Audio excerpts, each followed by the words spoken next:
करे, सेनाओं का यहोवा हमारे संग संग है, राहों का परमेश्वर हमारा ऊंचा करे।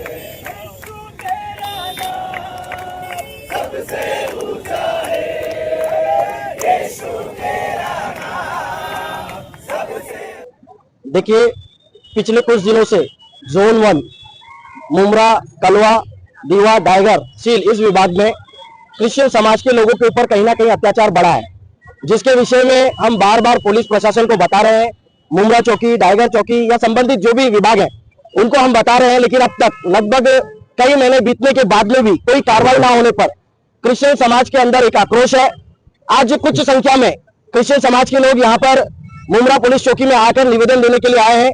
साहब, संविधान सबको समानता का अधिकार देता है, धार्मिक अधिकार देता है, उसके बावजूद कुछ लोग क्रिश्चियन समाज के ऊपर अत्याचार करते हैं, मारपीट करते हैं। उसके बाद में पुलिस प्रशासन द्वारा अगर कार्रवाई नहीं की जाती तो कहीं ना कहीं उनका मनोबल भड़का है।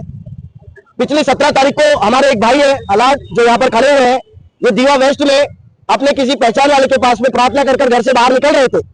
10, 15, 20 लोगों ने आकर इनको रोका और जबरदस्ती उनके साथ में कहने लगे, तेरे यीशु को बोल इस पैर से हैंडीकैप व्यक्ति को ठीक करने के लिए। इसने कहा, भाई मैं नहीं कर सकता, आपको विश्वास है तो आप यीशु मसीह से बोलिए, शायद ऊपर वाला ईश्वर कुछ भी कर सकता है, आप उससे बात कीजिए। उनको पकड़कर मारना शुरू किया, उनको धक्का मुक्की की, नीचे गिर गए वो, उनका हाथ फ्रैक्चर हो गया है, जिसके विषय में हमने एसीपी कलवा, मुमरा पुलिस चौकी इन सभी को कंप्लेंट की, तकरार दी उन्होंने आकर। उनको रात को 3 बजे तक बिठाकर रखा, दूसरे दिन भी बिठाकर रखा, कोई कंप्लेंट के ऊपर कोई कार्रवाई नहीं, साधारण एनसी लेकर छोड़ दिया। जबकि अटेम्प्ट टू मर्डर, वहां पर मारने वाले लोग इनको बोल रहे थे कि तलवार लाओ, तलवार से खत्म कर दो। इस प्रकार की घटना अगर क्रिश्चियन समाज के साथ में होगी तो क्रिश्चियन समाज बर्दाश्त नहीं करेगा। जी तो भाई, पुलिस की तरफ से एक प्रेस नोट जारी किया गया है, उसमें कहा गया है कि जो अलॉट है उनके हाथ में कोई फ्रैक्चर नहीं है मेडिकल रिपोर्ट के अनुसार। इसके अलावा ये भागते हुए गिरे हैं, इनके साथ कोई मारपीट नहीं हुई। मेरा पुलिस प्रशासन से कहना है, किस हॉस्पिटल की रिपोर्ट उनके पास में है वो रिपोर्ट हमारे साथ में भी साझा करें, क्योंकि हमारे पास में जो रिपोर्ट्स है, हमारे पास में जो एक्स्ट्रा कॉपीज है, उनके अंदर फ्रैक्चर दिखाया गया है। इनको हॉस्पिटल में ट्रीट भी नहीं किया गया है, ऐसे बोल दिया जाए आपको कुछ भी नहीं हुआ है। अलग दूसरी जगह पर जाकर मैं सब खुलासा करूंगा। पुलिस ने अपनी रिपोर्ट दिखाए, मैं आपको गवर्नमेंट हॉस्पिटल की रिपोर्ट दिखाऊंगा जिसमें फ्रैक्चर दिखाया हुआ है। रिपोर्ट है आपके पास? बस मेरे पास में रिपोर्ट है। तो अभी आप पुलिस स्टेशन पे प्रदर्शन कर रहे हैं, निवेदन देने के लिए अंदर जाएंगे या क्या करेंगे? मैं निवेदन देने के लिए अंदर जाऊंगा, क्योंकि क्रिश्चियन समाज शांतिप्रिय समाज है। निवेदन दिया जाएगा, संविधान की रक्षा की जाए। जो लोग संविधान के विरोध में आकर इस प्रकार के काम कर रहे हैं, पुलिस प्रशासन का काम है उन लोगों को किसी ना किसी प्रकार से रोकना। कायदे की धाक लोगों के अंदर रहना बहुत जरूरी है। देखिए, ये प्रोटेस्ट मैं आपको क्लियर करना चाहता हूं, ये किसी धर्म, किसी समाज, किसी जात, किसी भाषा या किसी शहर के लोगों के विरोध में नहीं है। ये प्रोटेस्ट जो हो रहा है, जो हमारी मांग है, वो किसी स्थानिक लोगों के विरोध में नहीं है। हमारी मांग जो असामाजिक लोग हैं, जो इस प्रकार के कृत्य करते हैं, उनके ऊपर कार्रवाई होने के लिए है। दीवा में हमारे अच्छे संबंध है हिंदू भाइयों के साथ में, मुमरा में भी मुस्लिम भाइयों के साथ में, सभी मिलकर रहते हैं। यहाँ स्थानिक लोगों के साथ विवाद नहीं है। ये विवाद है जो कुछ संस्था संगठन लोगों का ब्रेन वॉश कर इस प्रकार की घटनाओं को करवाती है, उनके ऊपर कार्रवाई होने का। आप कह रहे हो कि किसी पर भी कायदे का धाक नहीं है, आपको क्यों ऐसा लगता है कि कानून के लोगों का जो है डर निकल गया है? देखिए, इस प्रकार की घटना एक नहीं है। मैं पूरे देश के विषय में, आज मैं मुमरा की घटना के विषय में, दीवा की घटना के विषय में आपसे बात कर रहा हूं, लेकिन आप पूरे देश का माहौल देखिए।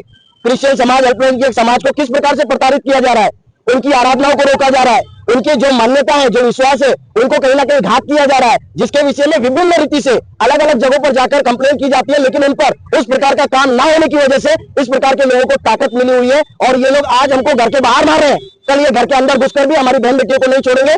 ऐसी सिचुएशन आने वाले दिनों में हो जाएगी अगर पुलिस प्रशासन कार्रवाई नहीं करेगा तो। सीनियर से मिलते हैं और निवेदन देते हैं, अगर इसके बावजूद भी आपके साथ न्याय नहीं हुआ तो आप क्या कदम उठाओगे? देखिए, अगर देश में कानून है और पुलिस इस संविधान को, जो डॉक्टर बाबा साहेब अम्बेडकर ने लिखा है, इस संविधान को मानने वाली पुलिस है, तो जरूर इनके विरोध में कार्रवाई होगी। जो कायदेशील है, जो कायदे में आता है, वो कार्रवाई होगी। आर्टिकल 25 धार्मिक स्वतंत्रता देता है और सभी को समानता का अधिकार है। कोई भी कहीं भी जाकर वर्षिप, प्रार्थना, आराधना कर सकता है। यहाँ तक कि इसी डॉक्टर बाबा साहेब के अम्बेडकर इनके संविधान में लिखा हुआ है, जिसको भी अपना धर्म परिवर्तित करना है वो अपनी स्वेच्छा से किसी भी धर्म में जा सकता है। मैं आज क्रिश्चियन धर्म को फॉलो कर रहा हूँ, मैं कल मुस्लिम धर्म को भी फॉलो कर सकता हूँ अपनी स्वेच्छा से, मुझे कोई रोक नहीं सकता। और ऐसे लोग जो धर्म के ठेकेदार बनकर लोगों के साथ मारपीट कर रहे हैं, उनके ऊपर कार्रवाई क्यों नहीं हो रही है, इसका बड़ा का बड़ा दुख हमें इस भारत देश में रहते हुए हो रहा है। आपकी पुलिस से मांगे FIR करते हैं। बिल्कुल FIR दर्ज होना चाहिए और बाकी के जो 2-3 घटनाएं जिनमें धमकी दी गई है, रास्ते बंद किए गए, उनके ऊपर भी कार्रवाई होना चाहिए, अन्यथा यह आंदोलन आगे बढ़ेगा और आगे बढ़कर इसको हम ऊपर तक लेकर जाने की पूरी कोशिश करेंगे। देखो, दोनों समाज की मैंने मीटिंग ली है यहाँ पे सेपरेट। दोनों समाज में कोई जातीयवादी कोई वातावरण नहीं है, पीसफुल सब रह रहे सालों से एक दूसरे के साथ भाईचारा निभा रहे। और वहाँ के जो लोकल क्रिश्चियन भी है और हिंदू भी है, उनको एक दूसरे से कोई प्रॉब्लम नहीं है। ये जो झगड़ा हुआ था, वो एक लड़का कजन ब्रदर थे, वो भाई में गाली गलौज हुई, उसने मारा। ये जो कोई अल्लाह करके बाहर से आया हुआ आदमी था, उसको लगा कि मेरे को मारेंगे, तो वो भाग गया, भागते भागते कहाँ पे गिर गया, ऐसा सुनने में जो आई विटनेस है वो हमारे जो चौकसी हुई उसमें। और यहाँ पे आने के बाद वो उन्होंने 2-3 बार हमारे सीनियर ऑफिसरों को भी मिले, वो जीतू राठौड़ करके कोई लीडर है उनके, तो किसी के पास उनके पास मेडिकल सर्टिफिकेट ओरिजिनल यहाँ का शिवाजी हॉस्पिटल का नहीं है, उसके लिए कोई अपन ऑफेंस रजिस्टर कर नहीं पा रहे। उनको अपन बोल रहे कि कोई आई विटनेस दे दो, कोई मेडिकल सर्टिफिकेट दे दो। वो कुछ सबमिट करने आज दिया है उन्होंने, वो भी यहाँ का शिवाजी हॉस्पिटल का नहीं, बाहर का है, तो देखेंगे ओरिजिनल होगा और सही में किसी ने मारा होगा तो गुना दाखिल करेंगे। उनको हॉस्पिटल का है, क्या सरकारी हॉस्पिटल का? KM हॉस्पिटल का बॉम्बे से लाया बोल रहे हो, तो सर ऐसी क्या वजह हुई कि उनको यहाँ से ना लेके वहाँ से लेना पड़ा ये सर्टिफिकेट? वो उनको पूछना चाहिए ना। न्याय मांगने में आया हूँ पॉलिटिशियन में, तो जो है पॉलिटिशियन न्याय करना चाहिए हमारा और उन लोगों को पकड़ना चाहिए, क्योंकि हमने कोई गलती नहीं की। हमने वापस